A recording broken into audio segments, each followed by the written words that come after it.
हमारा मानना है कि ब्राह्मण का हित ही राष्ट्र हित है और राष्ट्र का हित ब्राह्मण हित है। जो ये तुच्छ मानसिकता के लोगों की गई कार्रवाई है, पहले भी मैंने कहा, इसकी घोर निंदा करते हैं। समाज में इसकी निंदा होनी चाहिए।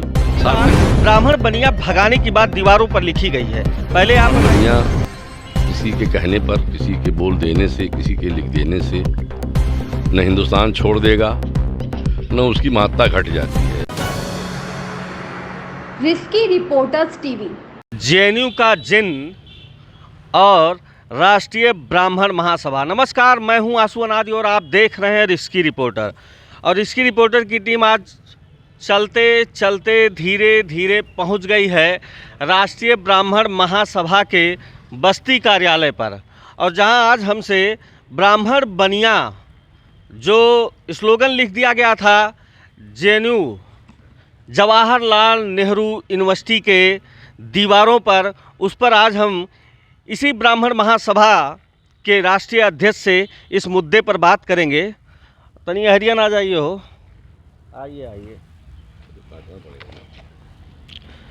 अध्यक्ष जी, जेएनयू जहाँ से अक्सर कोई ना कोई जहर या जिन्न निकला करता है और जो पूरे देश को हिलाने का काम करता है, वहाँ से भी कुछ दिन पहले एक जिन्न निकला था, ब्राह्मण बनिया भारत छोड़ो।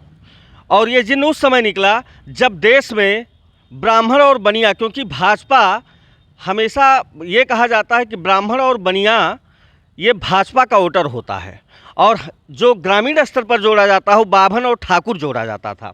पहली बार ब्राह्मण बनिया भगाने की बात दीवारों पर लिखी गई है। पहले आप बताइएगा कि इस पर आप कहेंगे क्या, तो दूसरा प्रश्न मैं आपको दूंगा और परिचय के साथ आप बताइएगा। मैं अशोक कुमार शुक्ला, राष्ट्रीय ब्राह्मण महासभा का अध्यक्ष हूँ। आपने जो ज्वलंत मुद्दे पर उनसे अपनी मेरी राय मांगी है, उसमें मेरी राय ये है कि ब्राह्मण बनिया किसी के कहने पर, किसी के बोल देने से, किसी के लिख देने से न हिंदुस्तान छोड़ देगा, न उसकी महत्ता घट जाती है। ये किंचित कुछ शरारती तत्वों का काम है जो समाज में द्वेष भाव को बढ़ा करके अलगाव बिखराव की बातों को बढ़ाना चाहते हैं, जिससे वर्ग संघर्ष की स्थिति पैदा हो और जाति कभी हिंदुस्तान से समाप्त न हो पाए। ब्राह्मण सर्वहित के लिए काम करता आया है। हमारा मानना है कि ब्राह्मण का हित ही राष्ट्र हित है और राष्ट्र का हित ब्राह्मण हित है। जो इस बात को समझ लेगा वो कभी इस प्रकार के स्लोगन की चर्चा करेगा नहीं, और मैं इसकी घोर निंदा करता हूँ। ये गलत है। इस पर धैर्यपूर्वक रहते हुए लोगों को अपना आपत्ति दर्ज करानी चाहिए। देश के किसी ऐसे विद्यालय जो दक्षिण पंथ का पालन करते हों, वहाँ पर ऐसी चीज़ें कभी निकल कर नहीं आई, लेकिन जेएनयू जिसे वाम पंथ माना जाता है, वहाँ ब्राह्मण और बनिया का आग कैसे लग गया? देखिए, हमने आपको पहले प्रश्न के जवाब में ही बताया था, कुछ शरारती तत्व, कुछ विघटनकारी तत्व हर समाज में विचरण करते हैं और ऐसे तत्व हर जगह हैं। उन जगहों पे जहाँ पे इन विचारधाराओं का पोषण होता है, पोषक तत्व प्रदान करते हैं इनको, इनकी खुराक इनको मिलती रहती है विभिन्न प्रकार से, विभिन्न श्रेणियों से, विभिन्न साधनों और माध्यमों से, वो वहाँ पुष्पित फलित होते रहते हैं।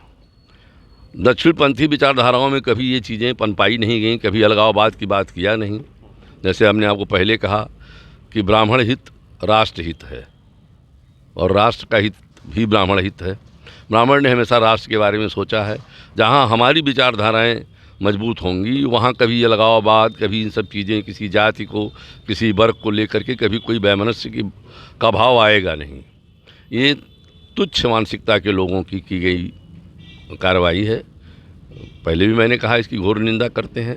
समाज में इसकी निंदा होनी चाहिए, सार्थक विरोध होना चाहिए। लेकिन आप इसकी निंदा कर रहे हैं, वहाँ पर ब्राह्मण और बनिया लिख देने के बाद सरकार के किसी भी व्यक्ति का, मैं एक कार्यकर्ता की भी बात करूं तो उन्होंने भी निंदा नहीं किया, बल्कि बार बार एक ही चीज़ कहूँगा कि ब्राह्मण और बनिया इस सरकार का वोटर होता है, उसके बाद भी उनकी तरफ से कोई बयान नहीं आया है। देखिए, सरकार की कुछ अपनी मजबूरियाँ होती हैं, कुछ प्रतिबद्धताएँ होती हैं। सरकार के लोगों ने क्यों नहीं किया इसका विरोध या क्यों नहीं इसका सार्थक जवाब दिया, ये तो सरकार के लोग बता सकते हैं। हम लोग तो समाज सेवक हैं, समाज की बात करते हैं, और कभी ऐसा अवसर आएगा तो सरकार से पूछेंगे कि आपने इस पर क्या कार्रवाई की। ब्राह्मण बनिया भारत छोड़ो पे अभी आप सुन रहे थे ब्राह्मण महासभा के राष्ट्रीय अध्यक्ष अशोक शुक्ला जी को। और ऐसी तमाम खबरों को सुनने के लिए आप चैनल को लाइक शेयर सब्सक्राइब करना ना भूलें। जय हिंद, जय राष्ट्र।